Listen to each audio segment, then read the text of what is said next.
السلام علیکم ویورز، بسم اللہ الرحمن الرحیم۔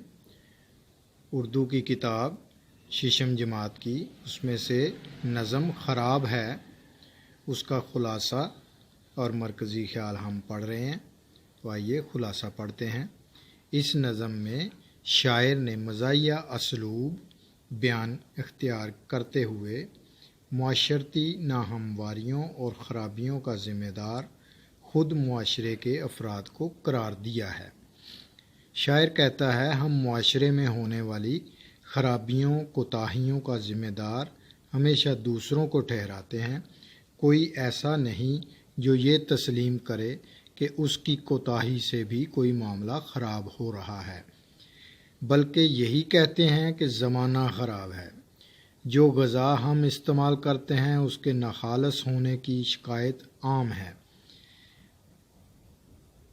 زہر اہلیہ اپنی کمزوری کا ذمہ دار ہر اہلیہ اپنی کمزوری کا ذمہ دار شوہر کے لائے ہوئے خراب سودے کو قرار دیتی ہے۔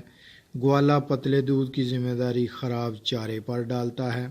دوسروں کے حصے کی غذا کھانے کے باوجود معدہ خراب ہونے کی شکایت ہے۔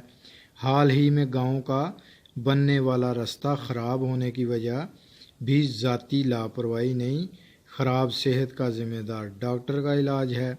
شاعر ہمارے اس منفی رویے پر ہمارے ذہنوں کو جھنجھوڑتا ہے کہ کوئی بھی ایسا نہیں جو یہ کہے کہ میں خراب ہوں، بلکہ ہر شخص یہی کہتا ہے کہ زمانہ خراب ہے، حالانکہ زمانے کے افراد ہم خود ہی ہیں، مگر کوئی بھی اپنی کوتاہی کی ذمہ داری قبول کرنے کو تیار نہیں ہے۔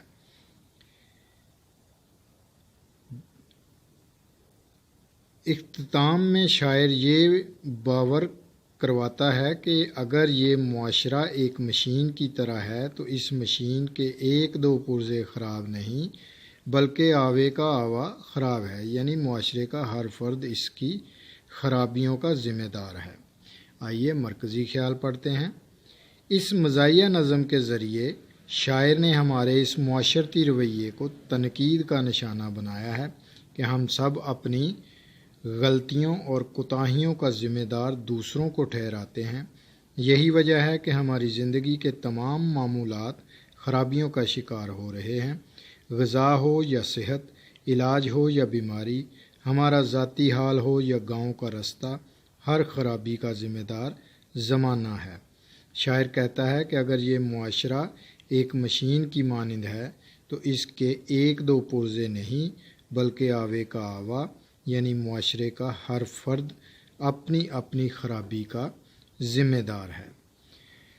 اپنا خیال رکھیے گا، انشاءاللہ تعالی نیکسٹ ویڈیو میں ملیں گے نیکسٹ سبق کے ساتھ۔ اللہ حافظ۔